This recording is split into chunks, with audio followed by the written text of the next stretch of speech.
The other thing that I believe is really exciting about humanity right now, and in an answer to your question, is the fact that we have Bitcoin now. We have the blockchain technology, and I believe that the blockchain will eradicate poverty. Poverty cannot exist in a free market. So our concept of poor doesn't even translate over to the kind of society I'm talking about.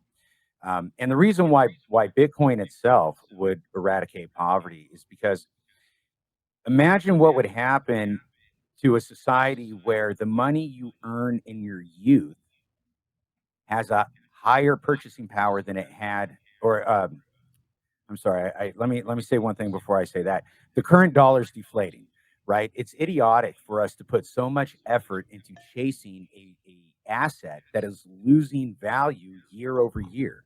You have to work harder to just ultimately end up behind.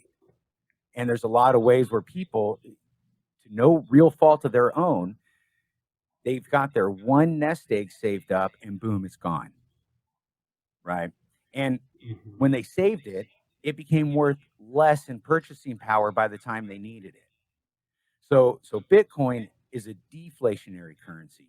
Once mass adoption of Bitcoin hits and the price volatility slows down, it will be on a slow, steady incline in purchasing power. So the money you save today will have more purchasing power next year. So imagine what would happen to a society if the money that you earned in your youth had a greater purchasing power in your retirement, right? That you're living large.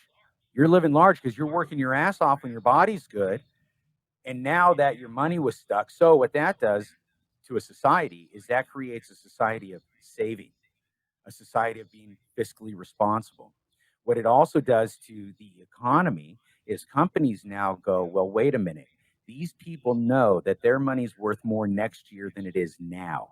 I want their money now, so I have to design a product that's worth a shit.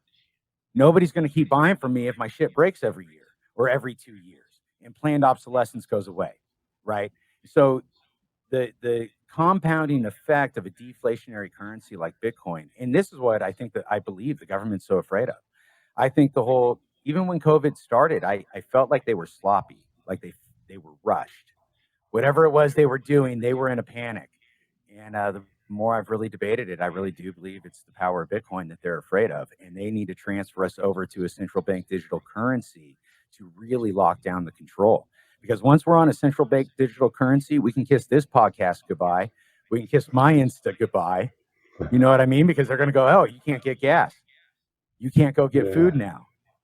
Nobody's going to interact with you now. And then all of our kids are screwed and our grandkids. And I don't know if humanity would ever be able to come back from that.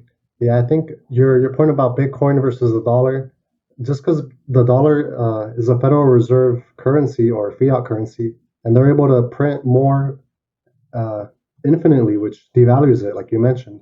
And Bitcoin is a fixed amount. I don't know what the exact amount is, but it's never going to, 21 million. So you're never going to be able to make more than that. So that's why over time, once people adopt it, it'll keep going up in value, not like the dollar. Well, and this is what I like to tell people too, when they tell me that Bitcoin's not backed by anything. I'll tell them Bitcoin is backed by the exact same thing that the federal government, that the United States dollar is backed by, and that's trust. People use the United States dollar not because there's any inherent value in and of itself, but it's because they trust that the United States government is bringing enough force and violence across the world that people are going to continue to interact with the United States dollar. Bitcoin is backed by trust. You look at it and you go, the algorithm's public, the ledger's public. I can never accept counterfeit Bitcoin. All these rules are fair. You know why the government doesn't want to interact in Bitcoin? Because of the public ledger. They can't embezzle money. They can't hide money if it's all on the public ledger. We would know exactly where all of the government's money went. And people who are afraid of transparency are bad people. Yeah, like the Pentagon with their black budget, those trillions that they managed to lose that we don't know where it went. So my next question was about... If you like that clip, please find the full link to the interview below. Also, do not forget to subscribe to this channel to keep up with discussions of God, morality, and human freedom.